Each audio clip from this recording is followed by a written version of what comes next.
Olá, eu quero apresentar para vocês pequenas revelações dentro dos capítulos dos Evangelhos e começarei por Mateus 1, consecutivamente. No livro de Mateus 1, nós vemos o grande ensino que Deus quer nos dar. Na genealogia, nós vemos o nome de homens como Jacó, vemos o nome de homens, de pessoas como Tamar, como nós vemos Ruth, como vemos Raabe, como vemos a mulher de Urias, que é Batseba, e assim segue toda a genealogia, fala de Manassés, de pessoas que tiveram histórico por anos, muitas vezes, de vergonha, por anos de muitas vezes de pecado. Por que será que inicia o Evangelho mostrando a genealogia, constando o nome de pessoas como esta?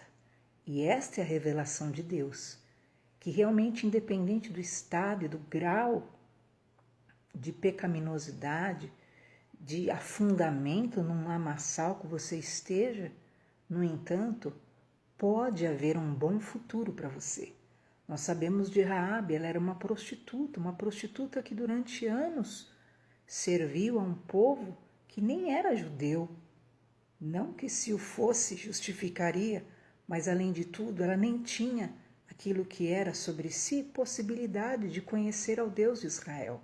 E no entanto, porque ela era uma mulher que tinha fé, porque ela era uma mulher que se abriu para viver aquilo que era o querer de Deus no momento apropriado, ela viveu o grande livramento e teve a mudança da sua sorte. Por isso ela consta na genealogia daqueles que foram responsáveis, sim, pela vinda de Jesus. Então nós vemos Batseba nessa genealogia de Mateus 1. Nós sabemos que Batseba foi aquela mulher adúltera, sim, a que se relacionou com o rei Davi, e o rei Davi também adulterou com ela. Ora, por que constar uma mulher assim na genealogia de Jesus? É porque sim, são estes os responsáveis pela vinda de Jesus. Somos nós, os pecadores, os responsáveis pela vinda de Jesus. E para todo pecador que tiver fé em Deus, haverá bom futuro. Para todo pecador que buscar a Deus, que acreditar em Deus, que não deixar realmente que a sua condição atual seja o seu fim, haverá esperança para este. Tanto que Raabe viveu a libertação e a transformação, casou-se, tanto que Ruth deixou de ser aquela viúva e deixou de viver na amargura da infelicidade, mas também fez parte da genealogia, porque não há derrota, não há tristeza, não há amargura, não há infelicidade que possa sobrepor a história que Deus pode escrever na vida daquele que crer. Se você crer no Senhor, você e sua casa poderão ser salvos. Quantas histórias nós vemos de pessoas que em momentos decisivos pensaram em tirar a própria vida devido à dor, ao desespero que se deparavam.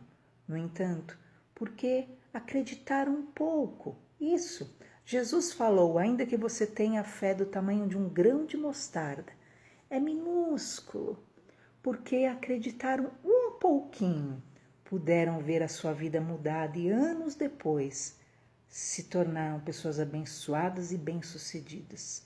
E eu quero declarar sobre a sua vida o início desse evangelho, que é a boa notícia de Deus. Mateus 1 tem esse ensino para nos dar.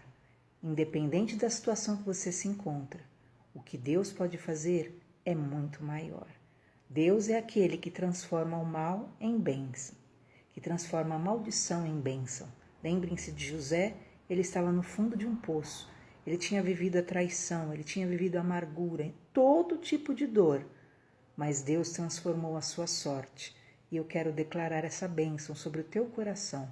Não desista da vida. Vamos começar esse estudo do Evangelho juntos. Mateus 1 tem essa esperança para você. Haverá bom futuro. Há mudança de sorte. Em Deus, todas as coisas são possíveis. Ainda que te digam, é impossível a mudança da tua vida. Mentira, mentira.